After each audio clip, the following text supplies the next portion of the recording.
We should just do hot takes with Laura and Nicole. Just do one episode. It's just hot takes. Yeah.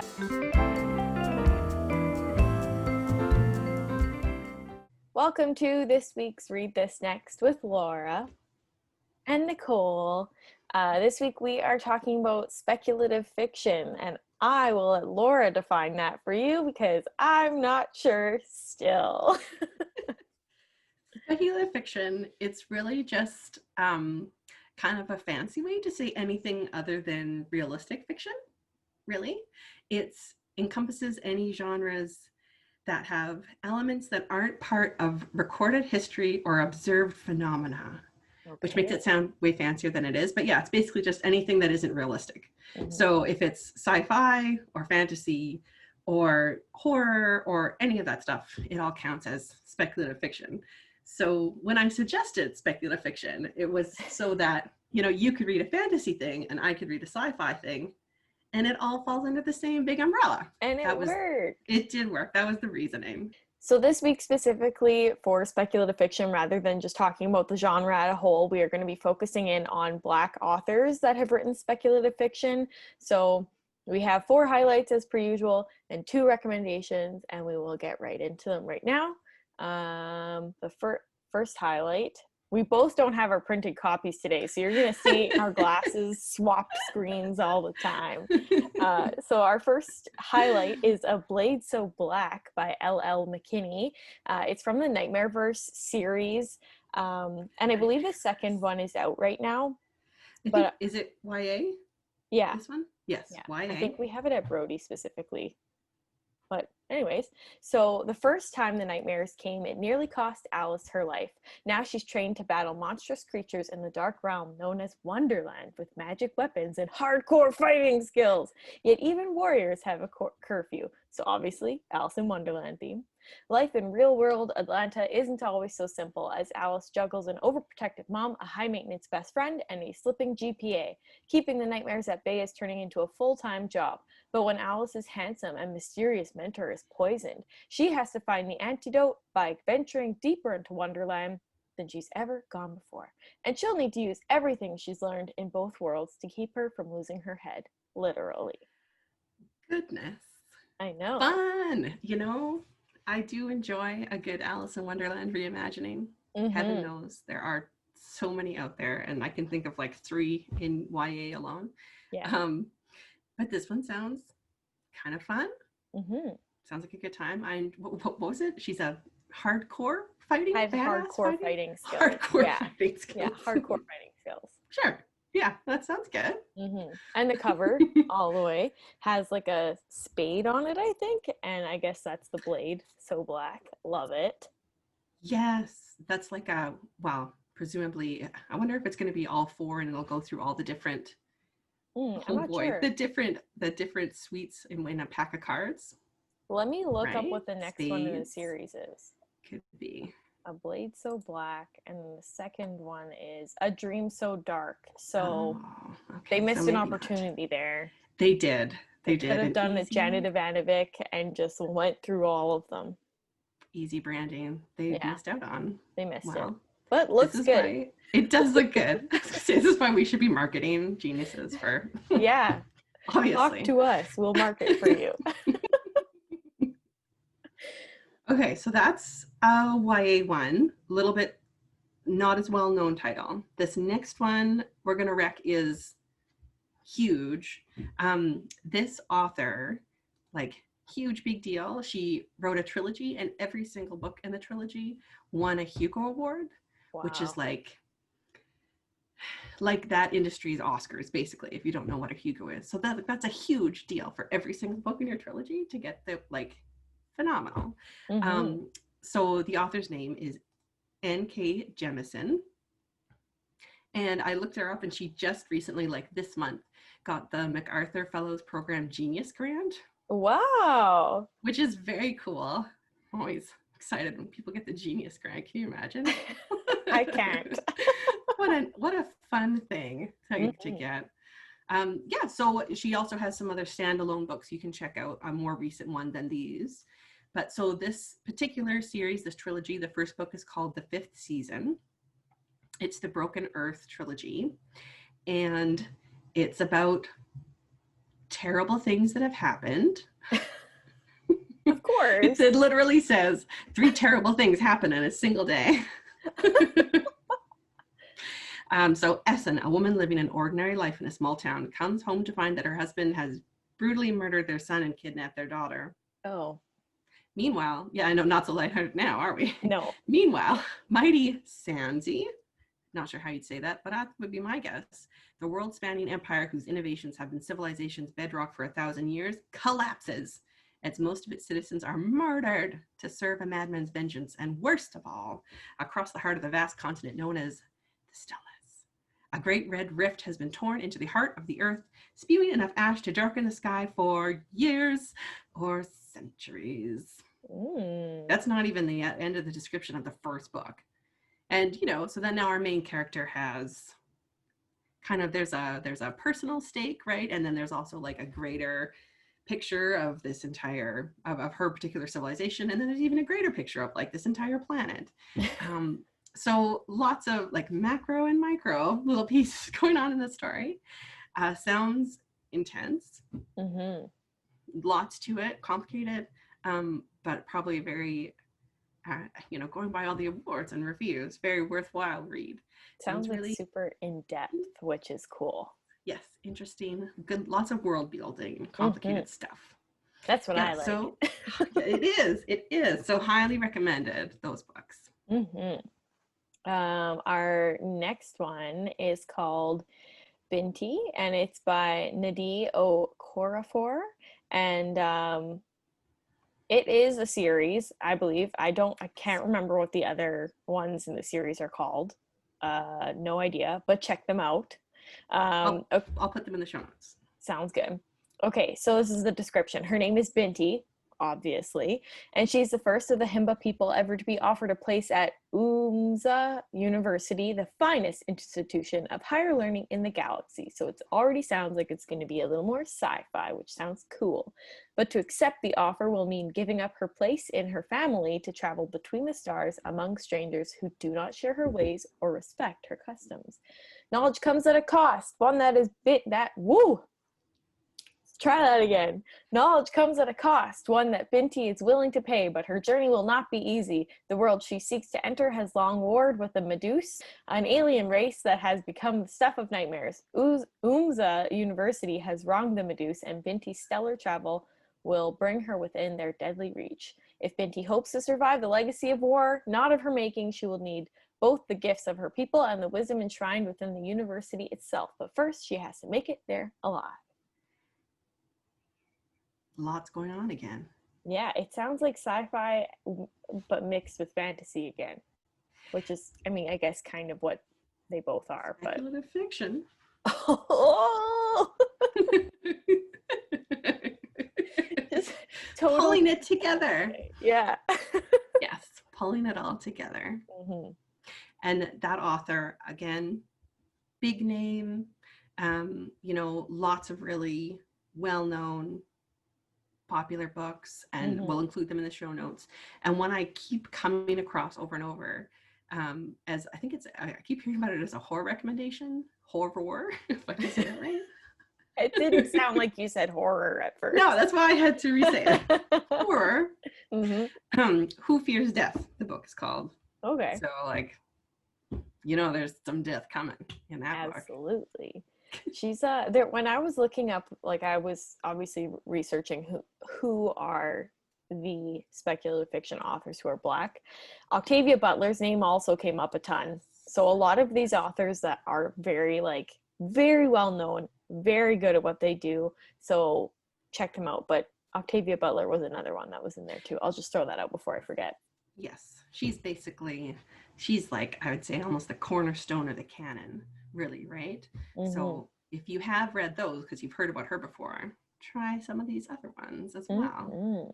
And I think this one is a YA. No, I'm wrong. Okay. I actually remember because I bought it. Wasn't in the teen section, was it? It was not in the teen section. It is quite short. It's almost I would say it's probably a novella. Okay. But then it is part of a series, so presumably you keep going Hmm. after this shorter, quick read. That sounds like there's so much happening in like a novella length book. I just remember is quite skinny. Wow. Wait, it should say the page count. Oh no, I probably took that out. Regardless. Wow. Regardless, Check it lots going on. out. And great cover as Mm-hmm. well. Okay, so this last one, this I've had this book on my to read list for probably a couple years, and it just sounds so fun. I do enjoy. It's funny that the last one, Binti, has her going to like a university because this one also has an academic setting, right? But it is set like I believe like primarily realistic, and then things are happening that are not entirely realistic, which is what pushes it into the speculative fiction realm. So we will show the cover, and I will say, not a very exciting cover. Pretty I'm not, lackluster. yeah, no, I'm not real happy about it. No. But I will point out that it looks, if you just look at it quickly, it kind of looks like it just has like beige smudges on it. Mm-hmm. But if you look closely, you will see that they are in fact hairs. Oh, and the title goes with the hairs. Yes, and the title of the book is Daughter Edith Vane and the Hairs of Crawley Hall. There you go. So there they are. And this book is by Suzette Mayer. And this author is Afro-Caribbean and German, and she's actually Canadian. Very cool. Yeah. So here she is. Dr. Edith Vane starts off. She's comfortably ensconced at the University of Inevia. She's writing a dissertation on a pioneer housewife memoirist. Sorry, doesn't sound that exciting to me. A pioneer? Not like she's pioneered in her field. She's like literally a pioneer. I believe so. Mm. Yeah, literally a pioneer and also literally a housewife memoirist. So it Good doesn't for sound really her. exciting to me, but she's on track for tenure. So that's good. She's a little anxious, but a new floral blouse and her therapist's repeated assurance that she is the architect of her own life should fix that. All should be well, really.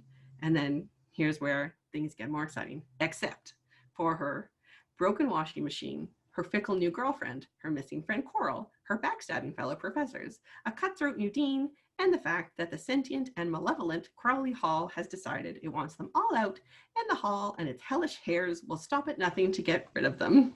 Ooh, that sounds like it's a haunted place too. Yeah. Hellish hairs? Haunted with hellish possessed hairs. demon rabbits? I'm into it. I'm very into it. I love the idea of that.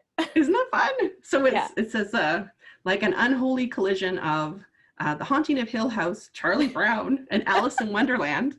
This audacious new novel by the Giller Prize long-listed Suzette Mayer is a satire that takes the hallowed halls of the campus novel in a fantastical and unsettling new direction. It sounds great. It sounds so weird and fun. So yeah, yes, recommend that one. Came in a couple years ago. It's been sitting on my to read ever since because there's too many books on my to read list. yeah. But now I've shared it with you, so you can all add it to your to read list, and hopefully one of us will read it. Tell us what you think in the comments below. Yes, please do if you have read or do read.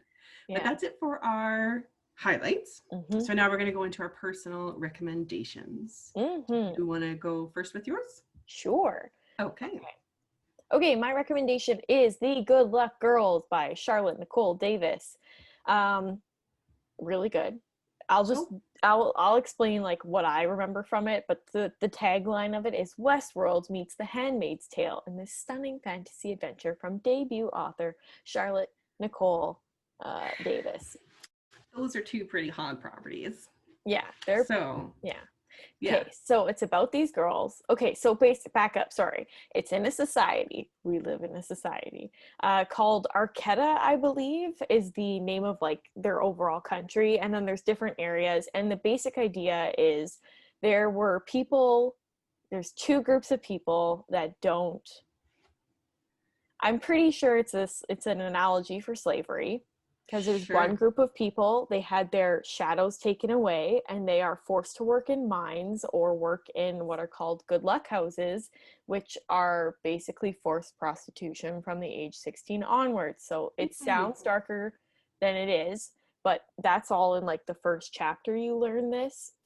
okay. So our main characters are the girls in these good luck houses, and they were sent there because the people who run these houses are like, we can offer your daughters all the food, all the clothing, all the protection that they will ever need, and we will give you money to have them. So the parents are like, well, it's better than being in the mines. So they Sure. sent them to the good luck houses. And it starts, first chapter, not spoiling anything, starts first chapter. Her name's Clementine. It's her lucky day, which means it's her first day working essentially. Oh, that does sound lucky. It's not great. And so she's, it's happening, and the guy starts like almost like choking her out essentially. So she grabs a lamp, smashes it over his head, and he's dead. And they're like, Oh, darn. she and her sister Aster are both in there. So Aster's like, I gotta get Clementine out. And so we begin our adventure with 5 girls from the Good Luck House on the run from the law, because the guy she killed is like the owner of like the biggest mine or something, and he's very rich and the Um, family's. sure. So they're on the run. It's very cool. There's ghosts. They have Ghosts. like a flower on them that like tells everybody that they're part of the good luck house. Mm, And if you cover it, it like heats up and it's like really bad. Really good. It's I'm not 100% done it, so I can't even spoil it for anybody, but it's like if you've played Red Dead, which I love, it's like a western, and they're holding up dudes that go into the good luck houses. They're robbing banks, they're riding horses, and I like it. Oh, that Yeah, I don't know sounds if that quite accurately good. described the plot, but That describes like the feel of the book. yeah. Interesting, eh? Like I Hmm. feel like there was such a lot of talking about, oh, the Western's dead, and people aren't writing Westerns anymore. And it's like, no, they are. They're just, they may not be about the same characters Hmm. that they used to always write Westerns about, which was like the cowboy dude who comes in and da da da da. And Yep. it's like, not that many people are interested in those stories anymore. But stories that have like Western tropes, Hmm. there's tons of those out there if you start looking. Yeah. And it's got gay romance, and it's got straight romance, and it's got sister love, Yeah. and it's great. Is it, I guess, how upsetting would that opening scene be for someone? Is it pretty like, does it get kind of graphic or does it pull away? It so you're experiencing it from Clementine's perspective, and it doesn't describe any sexual things really. It's just kind of she keeps thinking like, I don't know what's going on. He's being too aggressive. I can't breathe. I can't breathe. I can't breathe a lot. And then she Okay. hits him over the head. So if that's what you're worried about, it's not very long and it's not descriptive, and she does kill him. So that feels good. Yeah, there is Yes. vindication in the end, but yeah, Yes. Okay. it's a lot of lead up to and not actual happenings. So Okay. Just wanted to, in case there was someone listening who thought, like, the rest of the book sounds like my sort of thing, but I don't know if I could handle that scene. mhm. Sounds like wouldn't be much to handle and you could really almost skip over it and you would Yes. If still you be able to wanted keep to going. actually skip over it, so it's like the first chapter or two are from Clementine's perspective, and then the rest of the novel is from her sister's perspective.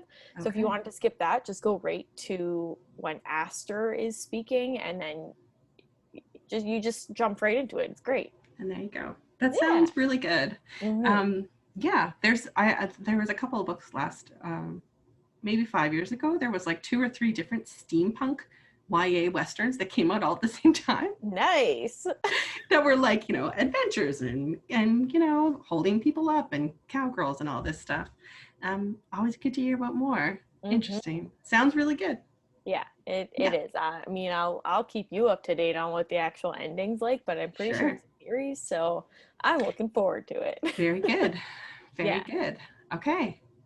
All right. So that's did you say the author's name? I think you did, didn't you? Charlotte Nicole Davis, I believe. Yeah. Oh, you did say her Yeah, name. and the cover is kind of funky. I just like she looks really badass and She she's does. got like her flower on her neck and I feel like it's just my fantasy to be a cowboy, but that'll never happen for me. So Sure, but you can read about it. I can read about it. I think Mm-hmm. next will be Vengeance Road, I think is one in the YA series or YA section. And I'm like, Yeah, okay. I have some other YA westerns I can suggest to you maybe as we well. should do that next. We should do westerns. Yes. Okay. Nailed Okay, it. we will do westerns. Upcoming episode. Watch for that. Yeah. Yes. Okay, very good. All right, I'll do my rec now. Mm.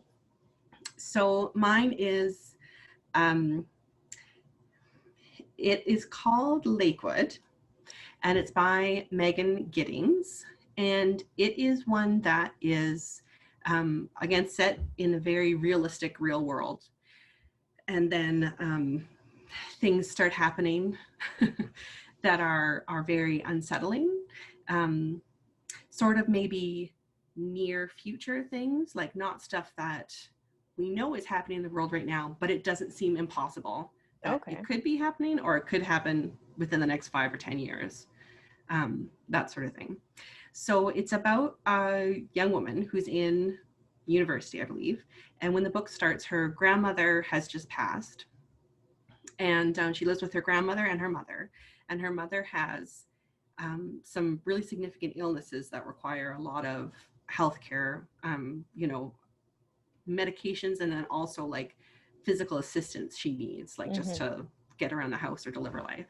And our main character is like looking at all the bills and being like, I don't know how I'm going to handle this. So her name is Lena, our main character. So she's finds out like the full extent of the family debt, and she's like, I can't go back to school. I need to do Mm-hmm. something else to support the family. And so she drops out of college and starts looking around for a job. And there's, she goes to a crummy fast food place and tries to get a job, and she does some other things and nothing's really working out.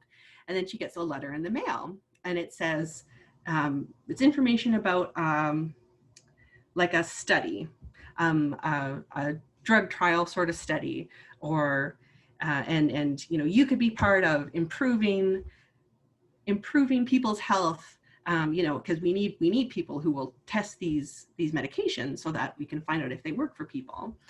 um, and if you're interested, come contact this number. And she's like, I don't remember signing up for this or anything. So she kind of asks around, and other people are like, oh no, that's a legit thing. It's sort of like, some people, they go to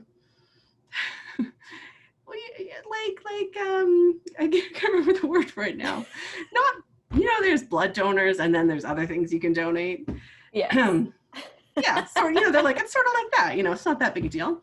So she goes, she goes to the first thing, and she does the initial set of, follows the directions, and they're like, oh yeah, no, we think you're a good candidate, and if you'd like to come back, if you're willing to come back, we have, it's in a different town from where she lives, so you'll have to move here. But we'll give you an apartment, and we'll find an apartment for you, and we'll pay you amazingly, and we'll give you incredible health care for your family that would allow her to support her mother and get her Mm-hmm. mother better care than she's ever had before, basically. Like, she'll be able to, Sounds good, too good to be true. right? And it's but you have to sign a non-disclosure agreement. You can't ever tell anyone what you're here for. You have to lie and say you're working a totally different kind of like an office job. So you can't tell anyone that, not even your mother. Very secret. And then basically anything they ask you to do, you have to do. So turns out what sort of experiments she's part of are, they become more and more disturbing. Like there's one that they give her an eye drop that turns brown eyes blue. And that might seem kind of innocuous, like, why would that be a big deal?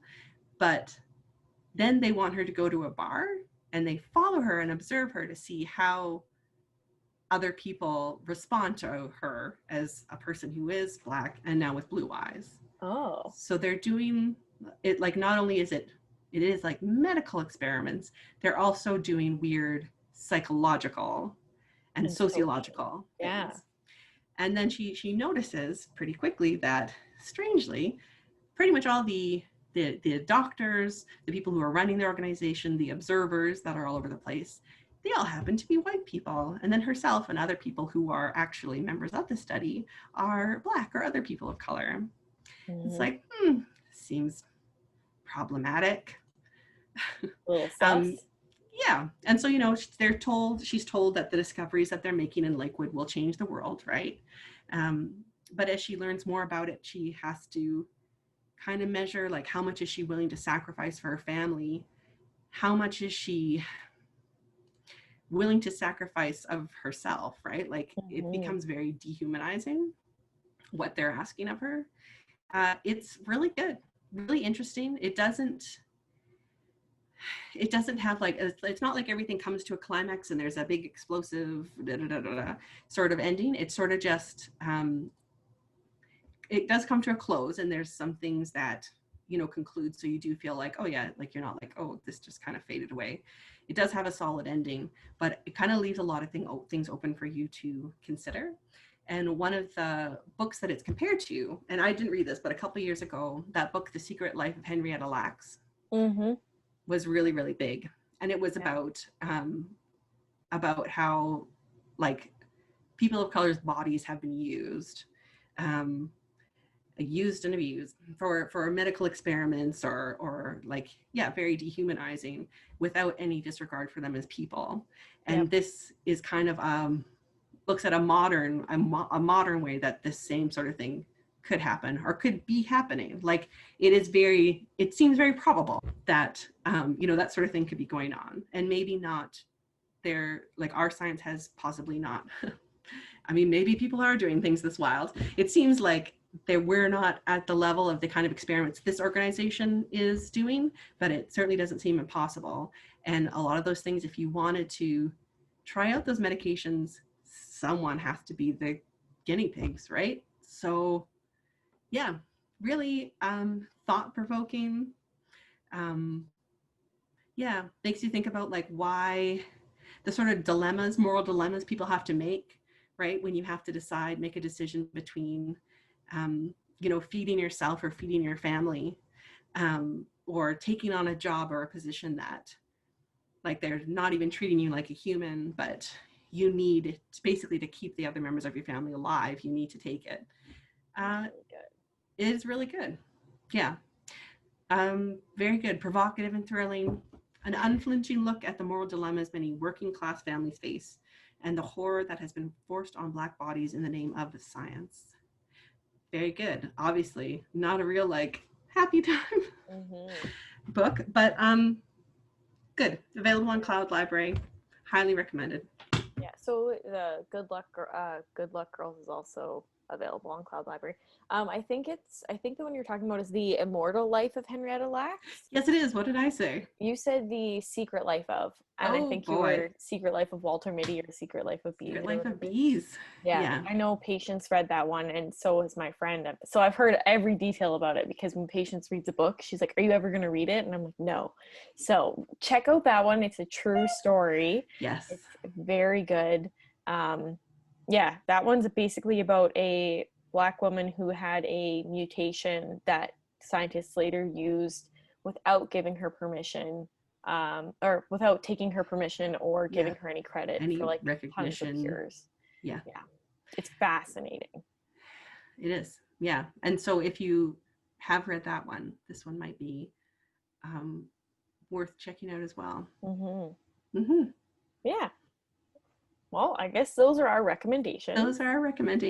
As always, show notes, information about, if it's a series or other books or whatever, will all be in there on tbplofftheshelf.com. And as always, we invite you to follow rate and review us on YouTube, on Facebook. We welcome any comments. If there's things you'd like to say about the show today or stuff you'd like us to discuss in a future episode, drop a comment, let us know. We want to hear from you, and we are here every Friday at 2 p.m. on Facebook and YouTube. At TBayPL across the board now. We're not TBPL on YouTube anymore. We are TBayPL. Find us there on all social media. But yeah, talk to us. We want to hear from you. All right. Thanks for joining us. We'll see you next time. Bye. Bye.